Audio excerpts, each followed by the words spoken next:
എല്ലാവർക്കും നമസ്കാരം. പത്തരമാറ്റിലെ ഒരു അടിപൊളി എപ്പിസോഡിലേക്ക് എല്ലാവരെയും ഞാൻ സ്വാഗതം ചെയ്യുന്നു. പത്തരമാറ്റിൽ അനിരുദ്ധിൻ്റെയും അനാമികയുടെയും വിവാഹം കഴിഞ്ഞ നാളെ മുതൽ എല്ലാവരും കാണുന്നതാണ് അവർ തമ്മിലുള്ള ആ വഴക്ക്.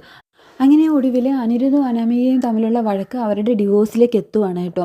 അനിരുദ്ധാണെങ്കിൽ അനാമികനെ തല്ലുവാണ്. തല്ലുക മാത്രമല്ല, അവളോട് വീട്ടിൽ നിന്ന് ഇറങ്ങി പോടിയെന്ന് പറഞ്ഞിട്ട് അനന്തപുരിയിൽ നിന്ന് അവളെ പിടിച്ച് തള്ളി വാതിലടക്കുകയാണ്. അപ്പോൾ അനിരുദ്ധ് എന്തുകൊണ്ടാണ് അനാമികനെ തല്ലിയത് എന്നുള്ള തല്ലാനുള്ള ആ സാഹചര്യമാണ് ഈ എപ്പിസോഡിൽ ഞാൻ എക്സ്പ്ലെയിൻ ചെയ്യാൻ പോകുന്നത്. അപ്പോൾ വീഡിയോ അവസാനം വരെ സ്കിപ്പ് ചെയ്യാണ്ട് കാണുക. വീഡിയോ ഇഷ്ടപ്പെട്ട് കഴിഞ്ഞാൽ ലൈക്ക് ചെയ്യുക. അതുപോലെ തന്നെ ചാനൽ സബ്സ്ക്രൈബ് ചെയ്യാത്തവർ ചാനലൊന്ന് സബ്സ്ക്രൈബ് ചെയ്ത് സപ്പോർട്ട് ചെയ്തേക്കാം. അനിരുദ്ധ് പലപ്പോഴും അവൻ്റെ സങ്കടങ്ങൾ പറയാനായിട്ട് അവൻ്റെ കൂട്ടുകാരെ കാണാറുണ്ടല്ലോ. അങ്ങനെ അവൻ ഒരിക്കലും അവൻ്റെ കൂട്ടുകാരെ കണ്ടിട്ട് മടങ്ങുന്ന വഴിക്ക് അവൻ അനാമികയെ അവളുടെ ആ കാമുകനായിട്ടുള്ള ആ ചെക്കനോടൊപ്പം കാണുവാണ് കേട്ടോ. അങ്ങനെ അവരെ കണ്ടിട്ട് അനിരുദ്ധനാണെങ്കിൽ അവരെ ഫോളോ ചെയ്ത് പോവുകയാണ്. പോകുമ്പോൾ അവർ ഒരു ഐസ്ക്രീം പാർലറിലേക്ക് ഇങ്ങനെ കയറിപ്പോയിട്ട് അവർ പരസ്പരം കഥയൊക്കെ പറഞ്ഞിട്ട് ഐസ്ക്രീമൊക്കെ മാറി മാറി കഴിക്കുവാണ്. അത് കാണുന്ന അനിരുദ്ധിനാണെങ്കിൽ ആകെ വിഷമം തോന്നുന്നുണ്ട്. ഞാൻ നന്ദുവിനെ ഒന്ന് വിളിച്ചാലോ മെസ്സേജ് അയച്ചാലോ അത് എന്തൊരു അപരാധമായിട്ടാണ് ഇവൾ സംസാരിക്കുന്നത്. പക്ഷേ ഇവൾ ഈ ചെയ്യുന്നതൊക്കെ ശരിയാണോ? ഇതൊന്നും ആരും മനസ്സിലാക്കുന്നില്ലല്ലോ എന്നൊക്കെ പറഞ്ഞിട്ട് അനിരുദ്ധ ആകെ വിഷമിക്കുകയാണ് കേട്ടോ. എന്നിട്ട് അവനൊന്നും മിണ്ടണ്ട തിരിച്ച് ആനന്ദപുരിയിലേക്ക് എത്തുവാണ്. അങ്ങനെ അനിയാണെങ്കിൽ മുറിയിലെത്തിയിട്ട് ആകെ വിഷമിച്ചിരിക്കുകയാണ് കേട്ടോ. അവൻ ചിന്തിക്കുകയായിരുന്നു, അന്ന് ഞാൻ ഇത്തിരി ധൈര്യം കാണിച്ചിട്ട് ഈ വിവാഹം വേണ്ടെന്ന് പറഞ്ഞിരുന്നെങ്കിൽ എനിക്കിന്ന് ഇങ്ങനെ ഒരു അവസ്ഥ ഉണ്ടാവില്ലായിരുന്നു. ആ അനാമിക എന്ന് പറയുന്നവൾ ഒരിക്കലും എൻ്റെ ജീവിതത്തിലേക്ക് കടന്നു വരില്ലായിരുന്നു. അങ്ങനെ ഓരോന്ന് ആലോചിച്ചിട്ട് അനിയാണെങ്കിൽ ഇങ്ങനെ വിഷമിച്ചിരിക്കുകയാണ് കേട്ടോ. ഇങ്ങനെ വിഷമിച്ചിരിക്കുന്ന സമയത്താണെങ്കിൽ ചന്തുമോൾ വരുന്നുണ്ട്. വന്നിട്ട് അനിയോട് ചോദിക്കുകയാണ്, ചെറിയച്ഛൻ എന്നോടൊപ്പം കളിക്കാൻ വരുന്നുണ്ടോ? ഇത് ഉണ്ടോ നയനാമ്മ എനിക്ക് വാങ്ങി തന്ന പുതിയ കളിപ്പാട്ട, ഇതെങ്ങനെയുണ്ട്, കൊള്ളാമല്ലേ? അങ്ങനെ ചോദിക്കണം. അപ്പോൾ അനിരുദ്ധ് പറയണേ, എന്താ മോളെ സംശയം, നയനേട്ടത്തി വാങ്ങി തന്നതല്ലേ, അപ്പോൾ നല്ല ഭംഗിയുണ്ട് കാണാൻ, മോൾ ഇത് വെച്ചിട്ട് പോയി കളിച്ചോ ചെല്ലെന്ന് പറഞ്ഞിട്ട് ചന്തുമോളെ അനിരുദ്ധ് മുറിയിൽ നിന്ന് പുറത്തേക്ക് പറഞ്ഞേക്കുകയാണ് കേട്ടോ. ഈ സമയത്താണെങ്കിൽ അനിരുദ്ധ് ഇങ്ങനെ ഓരോന്ന് ചിന്തിച്ച് വിഷമിച്ചിട്ട് നന്ദുവിനെ അവൻ വിളിക്കുകയാണ് കേട്ടോ, നന്ദുവിനോട് സംസാരിക്കാനായിട്ട്. അങ്ങനെ വിളിക്കുന്ന സമയത്താണെങ്കിൽ നന്ദു കാൾ അറ്റൻഡ് ചെയ്യുന്നുണ്ടാവില്ല. എങ്കിലും അനിരുദ്ധാണെങ്കിൽ 1-2 തവണ അവളെ വിളിക്കുന്നുണ്ട്. പക്ഷേ അവൾ കാൾ എടുക്കുന്നുണ്ടാവില്ല. അങ്ങനെ വിഷമിച്ചിട്ട് അനിയാണെങ്കിൽ ഇങ്ങനെ മൊബൈൽ നോക്കിയിരിക്കുന്ന സമയത്തായിരിക്കും ആ മുറിയിലോട്ട് അനാമിക കയറി വരുന്നത്. വന്നപാടെ അനാമിക ചോദിക്കും, നീ എന്താ അവളെ വിളിക്കാൻ ശ്രമിക്കുവാണോ എന്ന് ചോദിച്ചിട്ടായിരിക്കും അവൾ കയറി വരുന്നത്. അത് കേൾക്കുന്ന പാടെ തന്നെ എനിക്ക് ആകെ ദേഷ്യം വരുന്നുണ്ട്. അനി ചോദിക്കുകയാണ്, എന്താ ഞാൻ നന്ദുവിനെ വിളിച്ചാൽ കുഴപ്പമെന്ന് ചോദിക്കുമ്പോൾ അനാമിക പറയും, നീ വിളിച്ചോ, നിനക്ക് വിളിക്കാതിരിക്കാൻ പറ്റില്ലല്ലോ, അവളെ കാണാതിരിക്കാനും നിന്നെക്കൊണ്ട് പറ്റില്ല, ഇതൊക്കെ സഹിച്ച് ജീവിക്കേണ്ടത് എൻ്റെ വിധിയായി പോയില്ലേ എന്നൊക്കെ അനാമിക പറയണം.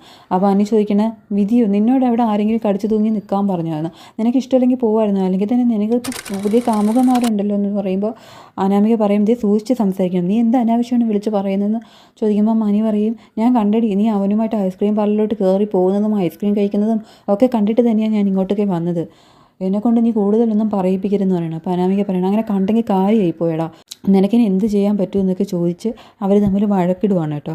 അങ്ങനെ വഴക്കിടുമ്പോൾ അനി പറയണം, മതിയടി, എനിക്ക് ഇനി നിന്നെ സഹിക്കാൻ വയ്യ, നിന്നെപ്പോലൊരു പെണ്ണിനെ ഒരാൾക്കും സഹിക്കാൻ പറ്റില്ല, നീ എൻ്റെ ജീവിതത്തിൽ നിന്ന് ഒന്ന് ദയവായി ഒഴിഞ്ഞു പോവാമോ എന്ന് ചോദിക്കുമ്പോൾ അനാമിക പറയുന്നുണ്ട്, അത് നീ നിൻ്റെ മനസ്സിൽ തന്നെ വച്ചേച്ചാൽ മതി, അത്ര പെട്ടെന്നൊന്നും നിനക്കതിനെ ഒഴിവാക്കാൻ കഴിയില്ല, ഒഴിവാക്കിയിട്ട് എന്തിനാ, നിനക്ക് അവളുമായിട്ട് സുഖിച്ച് ജീവിക്കാനല്ലേ എന്നൊക്കെ ചോദിക്കുകയാണ്. അപ്പോൾ അനി പറയുകയാണ്, ഞാനിവിടെ കുറച്ച് നേരം ഒന്ന് സ്വസ്ഥതയോടെ ഇരുന്നോട്ടെ, നീ ദയവായി ഈ മുറിയിൽ നിന്ന് പുറത്തിറങ്ങി പോവാമോ, എനിക്ക് നിൻ്റെ മുഖം കാണണ്ടെന്ന് പറയാണ് കേട്ടോ.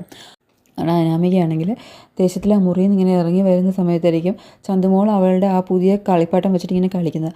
അതാണെങ്കിൽ ഒരു കാറാണ് കേട്ടോ, റിമോട്ട് വെച്ചിട്ട് ഇങ്ങനെ കൺട്രോൾ ചെയ്യാൻ പറ്റുന്ന കാർ. അപ്പം അതിങ്ങനെ നടന്ന് അനാമിക ഇങ്ങനെ പുറത്തേക്ക് വരുന്ന സമയത്താണെങ്കിൽ അവളുടെ കാലിൽ ചെന്ന് തട്ടുവാണ് ആ കാറ്.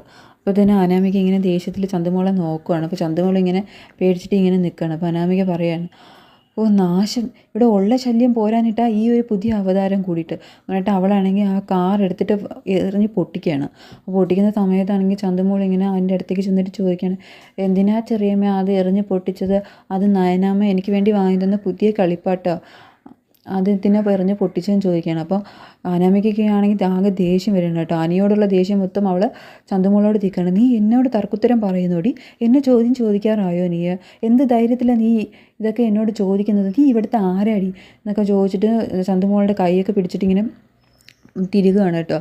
അപ്പം ചന്തുമോളിനെ പറയും, എന്നെ വീട്, അല്ലെങ്കിൽ ഞാൻ നയനാമയോട് പറയുമെന്ന് പറയും. അപ്പോൾ ഓഹോ, നീ എന്നെ ഭീഷണിപ്പെടുത്തുവാണോ എന്നൊക്കെ ചോദിച്ചിട്ട് അനാമികയാണെങ്കിൽ ദേഷ്യത്തിൽ ചന്തുമോളുടെ കരണത്തെ അടിക്കും കേട്ടോ. കാരണം കൊച്ചു കുട്ടിയല്ലേ, അവൾ നല്ലോണം കരയാൻ തുടങ്ങും. അത് കണ്ടിട്ട് മുത്തശ്ശി വരുവാണ്. മുത്തശ്ശി വരുമ്പോൾ മുത്തശ്ശി ആകെ ഷോക്കായി പോണേ. എന്താ അനാമിക നീ ഈ കാണിച്ചത്? അവളൊരു കുഞ്ഞു കുട്ടിയല്ലേ മോളെ, അവളുടെ കരണത്തെ അടിക്കുക എന്നൊക്കെ പറയുന്നത് മഹാപാപമാണ്. നീ ഇത്രയ്ക്ക് ദുഷ്ടചിന്താഗതിയുള്ള ആളായിരുന്നോ? അപ്പോൾ അനാമിക പറയണം, എന്തേ മുത്തശ്ശി വെറുതെ കാര്യം അറിയാണ്ട് മുത്തശ്ശി എന്നെ ശാസിക്കാനൊന്നും വരണ്ട, അല്ലെങ്കിൽ തന്നെ എനിക്ക് ഈ വീട്ടിൽ ജീവിച്ച് മതിയായി എന്നൊക്കെ പറഞ്ഞിട്ട് അവൾ മുത്തശ്ശിയോടും ചൂടാവുകയാണ് കേട്ടോ. അപ്പോൾ ആ സമയത്താണെങ്കിൽ ശബ്ദം കേട്ടിട്ട് അനി ഇങ്ങനെ പുറത്തേക്ക് വരികയാണ്. പുറത്തേക്ക് വരുന്ന അനിയാണെങ്കിൽ മുത്തശ്ശിയോട് ചോദിക്കുകയാണ്, എന്താ മുത്തശ്ശി, എന്താ ഇവിടെ പ്രശ്നമെന്ന് ചോദിക്കുമ്പം മുത്തശ്ശി പറയാണ്, ദേ മോനെ നീ ഇത് കണ്ടില്ലേ, ചന്തുമോളുടെ കവിളൊന്ന് നോക്കിക്കേ, അനാമിക തല്ലിയതാ, അവളുടെ കൈയുടെ വിരൽപ്പാടുകളെല്ലാം ഇപ്പോൾ ചന്തുമോളുടെ കവിളത്തുണ്ട്, അവളൊരു കൊച്ചു കുട്ടിയല്ലേ മോനെ എന്ന് ചോദിക്കുക. അപ്പോൾ അനി അവളോട് ചോദിക്കണ്, എന്താ അനാമിക ഇത്, നീ ഇതെന്താ കാണിച്ചു വെച്ചേക്കണേ, നീ എന്നോടുള്ള ദേഷ്യം കുഞ്ഞിനോട് തിത്തതാണല്ലേ എന്ന് ചോദിക്കും. അപ്പോൾ അനാമിക പറയണത്, അത് നിനക്ക് മനസ്സിലായല്ലോ സന്തോഷം എന്ന് പറയണം. അപ്പോൾ ചന്തുമോളാണെങ്കിൽ ആകെ വേദനിച്ചിട്ട് നല്ലോണം കരയാണ് കേട്ടോ. അപ്പോൾ അനിയാണെങ്കിൽ മോളോട് ചോദിക്കുക, എന്താ മോളെ, എന്തിനാണ് ഇവിടെ നിന്നെ തല്ലിയതെന്ന് ചോദിക്കുമ്പോൾ ചന്തുമോളാണെങ്കിൽ ആ കളിപ്പാട്ടം കാണിച്ചു കൊടുക്കണം കേട്ടോ. അത് ഞാൻ കളിച്ചുകൊണ്ടിരിക്കുകയായിരുന്നു, അപ്പം ചെറിയമ്മ അതുവഴി വന്നിട്ട് ചെറിയമ്മയുടെ അത് തട്ടിയതെന്നും പറഞ്ഞിട്ട് ചെറിയമ്മ അത് എറിഞ്ഞ് പൊട്ടിച്ചു. എന്തിനാ എറിഞ്ഞ് പൊട്ടിച്ചതെന്ന് ചോദിച്ചു കഴിഞ്ഞാൽ ചെറിയമ്മ എന്നെ തല്ലിയെന്ന് പറയാണ് കേട്ടോ. അപ്പോൾ അനാമിക ചോദിക്കുക, ആണോടി, അതിനാണോ ഞാൻ തല്ലിയത്, നീ എന്ന് ചോദ്യം ചെയ്തില്ലേ, നിനക്ക് അതിനുള്ള അവകാശം എവിടുന്ന് കിട്ടി, എങ്ങനെ നിനക്ക് അതിന് ധൈര്യം വന്നു, ഇത്തിരി ഇല്ലാത്ത പെണ്ണ്, നീ എവിടുന്നോ കയറി വന്നവളല്ലേ, എന്നെ എങ്ങനെ നിനക്ക് ചോദ്യം ചെയ്യാമെന്നൊക്കെ ചോദിച്ചിട്ട് അവളുടെ വീട്ടിൽ ചൂടാണ് കേട്ടോ. അപ്പോൾ ഇത് കണ്ടിട്ടാണെങ്കിൽ ആനിക്ക് നല്ലോണം ദേഷ്യം വരുന്നുണ്ട്. ഒരു കൊച്ചു കുഞ്ഞിനോട് പോലും നിനക്ക് മനസാക്ഷിയോട് സംസാരിക്കാനോ പെരുമാറാനോ കഴിയുന്നില്ല, നീയൊക്കെ ഒരു മനുഷ്യജീവി തന്നെയാണോടി എന്നൊക്കെ ചോദിച്ചിട്ട് അനിയാണെങ്കിൽ അനാമികനെ കുറ്റപ്പെടുത്തുവാണ് കേട്ടോ. ആ സമയത്താണെങ്കിൽ അനാമികയാണെങ്കിൽ അവളുടെ നിയന്ത്രണം വിട്ടിട്ട് ഓരോന്ന് വിളിച്ച് പറയുകയാണ്, നിനക്കൊന്നും എന്നെ ചോദ്യം ചെയ്യാനുള്ള ഒരു അവകാശവും ഇല്ല, അല്ലെങ്കിൽ തന്നെ ഇതൊരു വീടാണോ, ലോകത്തെങ്ങും ഇല്ലാത്ത കുറേ ആചാരങ്ങളുണ്ട് ഈ വീട്ടിൽ, ഇതിനൊക്കെ കാരണം ആ മൂർത്തി മുത്തശ്ശനാണ്, അയാളുടെ തലയ്ക്ക് അയാൾക്ക് വട്ട്, നല്ല മൂത്ത വട്ടാണ് അയാൾക്കെന്ന് പറയും.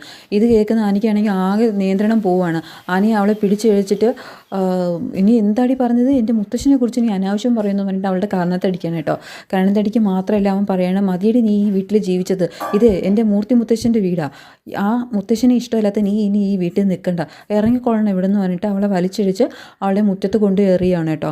എറിഞ്ഞിട്ട് അവൻ പറയുകയാണ്, ഇനി മേലെ നീ ഈ വീട്ടിലേക്ക് തിരികെ വന്നു പോകരുത്, എനിക്കിനി നിന്നെ കാണണ്ട, എനിക്കെന്നല്ല ഈ വീട്ടിൽ ആർക്കും ഇനി നിന്നെ കാണണ്ട, ഇറങ്ങി പൊയ്ക്കോ നീ ഇവിടെ നിന്ന് പറഞ്ഞിട്ട് അവൻ വാതിലടയ്ക്കുകയാണ്.